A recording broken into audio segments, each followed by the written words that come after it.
Let me tell you guys about BellyUpSports. BellyUpSports is the internet sports bar. Go ahead and check out their website, www.bellyupsports.com, to read some great articles from great writers all across the country, from hockey, baseball, golf, soccer, you name it. BellyUpSports is the premier, not your average website. Serie A, going into the relegation zone, man. Salernitana, Sassuolo, and Frosinone will be getting relegated to the Serie B. These teams just, they just couldn't do it, man. I will say though, Salernitana was very much not getting promoted. Was very much down bad. They were a terrible team this year. Obviously, Memo Ochoa is leaving. I believe the rumor is that he's going to San Diego. So we'll see what happens there. I know some Americanistas are hoping that he comes back to America. I don't see that happening, but that's just my thought. Hellas, some teams to note: Hellas Verona, 13th place. Napoli at 10th after winning the league the year before, which was kind of expected. I didn't think they were going to replicate what they did last year. But there we are. And Fiorentina Fiorentina in that 8th place spot, which is the Europa Conference League spot. We'll see what happens with them. They have a potential of going into the Europa League if they're able to win the Conference League. By the time this episode drops, you already know that either that did or not happen. But at least they're in the Conference League position.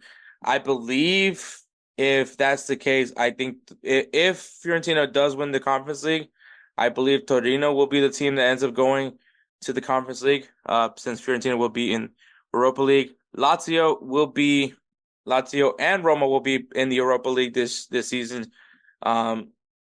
Which, I mean, Roma, what a turnaround from where they were, after they fired Jose Mourinho.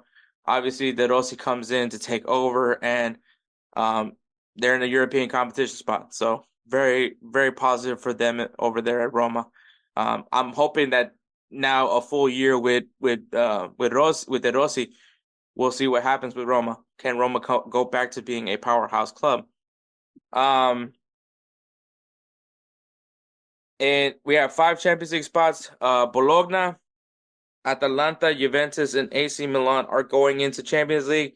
Atalanta is automatically in the Champions League for winning the Europa League. So I'm guessing because of that they were able to add also an additional spot for Serie A, which is Bologna now getting a Champions League position. But we're going to see Juventus back in Champions League, which is great to see. But I'm excited to see how Atalanta answers, man. They had to go up against Bayer Leverkusen, and they took them on, and not even without really breaking a sweat. So we'll see how they respond going into their position where they are now. And of course, champions, they ran away with it, which, like, I want to give props to Serie A, but the thing is though, these champions have been far and away winning the league. So hopefully we have at least a title race next year. But Inter Milan wins it. Wasn't even close, bro. They had 94. They finished the season with 94 points. AC Milan, who was right behind them, had 75. So it was not even close. They were very much cruising near the end of the season. But they win the Serie A. But it's great to see, like I said, Serie A is getting significantly better, man. And I love what I'm seeing from it. I enjoy that the leagues are getting more competitive, to see, AC Milan, Juventus, and Inter Milan back into the mix. Roma coming back. Seeing teams like Lazio, Fiorentina getting competitive, to see Bologna going into the Champions League next year. That is great things to see. I think that's a lot of positive take from this league, and I can't wait for this league to continue to get better. So we'll see what happens, man. But that is the Serie A.